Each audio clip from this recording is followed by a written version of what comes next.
सध्या संपूर्ण पश्चिम महाराष्ट्रामध्ये चर्चा आहे ती फक्त कोयना दौलत डोंगरी महोत्सव 2026 याची आणि खरं तर पालकमंत्री आणि पर्यटन मंत्री शंभूराजे देसाई यांच्याकडनं या महोत्सवाचं आयोजन करण्यात आलेलं आहे आणि थेट आपल्यासोबत बोलण्यासाठी ते आहेत.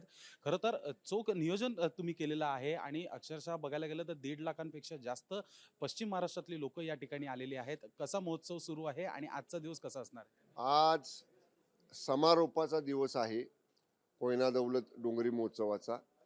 आणि गेली 4 दिवस अत्यंत उत्साहामध्ये नागरिकांनी, पर्यटकांनी, लहान मुलांनी, वयोवृद्धांनी, तरुणांनी सगळ्यांनीच खूप मोठा सहभाग या कोयना दौलत डोंगरी महोत्सवामध्ये नोंदवलेला आहे.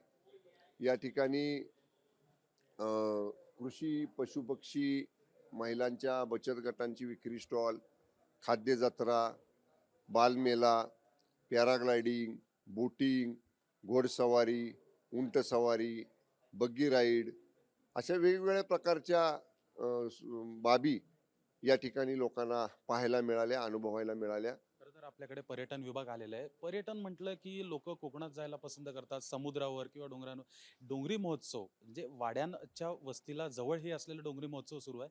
काय अडचणी आल्यात का? किंवा मग कशा पद्धतीने पश्चिम महाराष्ट्राच्या बाहेरची देखील महाराष्ट्रातली जनता आहे किंवा मग आंतरराष्ट्रीय सर्व पर्यटक असतील त्यांना खरंच या आता महोत्सवाने काय काही हे आहे होईल? आता काय आहे, हे दुसरं वर्ष आहे.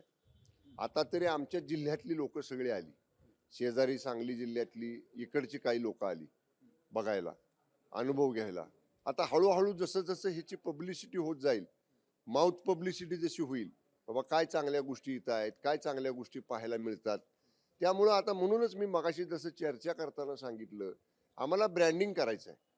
पर्यटनामध्ये महाराष्ट्रात कुठल्या विभागामध्ये काय सुविधा आहेत हे आपल्याला ब्रँडिंग करायचं आहे. आणि म्हणून तो प्रयत्न आमचा आहे.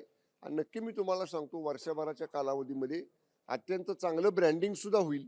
आणि ग्रामीण भागाकडं महाराष्ट्रात येणारा विदेशी पर्यटक, दुसऱ्या राज्यातले पर्यटक हे ग्रामीण भागाकडे अट्रॅक्शन त्यांचं व्हावं, अट्रॅक्ट त्यांना करता यावं, याच्यासाठीचं आमचं पहिलं प्राधान्य म्हणजे पहिली प्रायोरिटी आहे. मनोज सोलंकी सोबत मी शुभम उमाय, जय महाराष्ट्र न्यूज, सातारा.